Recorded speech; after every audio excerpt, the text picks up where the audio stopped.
Mga banal, tanan sa kalangitan, halik kayo at samahan. Ang ilaw namin pumanaw sa piling ng buong mahal.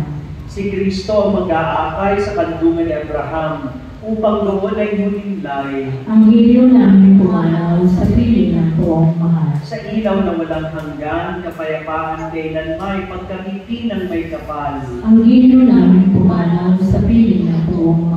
Ama naming mapagmahal, inihahabili namin sa iyo si Edmundo na pumanaw sa buhay na ito. Huwag mo siyang papabayaan at pamanigigin mo siyang buhay sa iyong piling. Alang-alang sa iyong awa at pag-ibig, patawarin mo na sana ang kanyang mga pagkukulang at nagawang pagkakasala at ng kanyang kahinaan.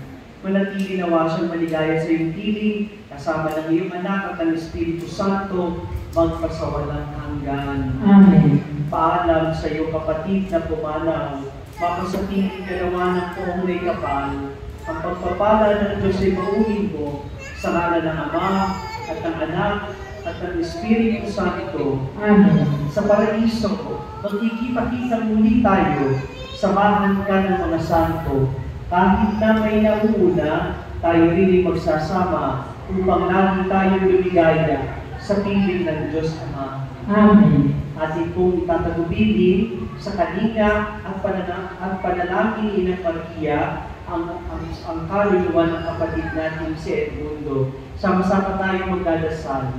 Apag Ginoong Maria, Napupuno ka ng grasya, ang Panginoong Diyos ay sumasa iyo. Bukod kang pinagpala sa babaeng lahat, at pinagpala ang mga nangyayang ng Jesus.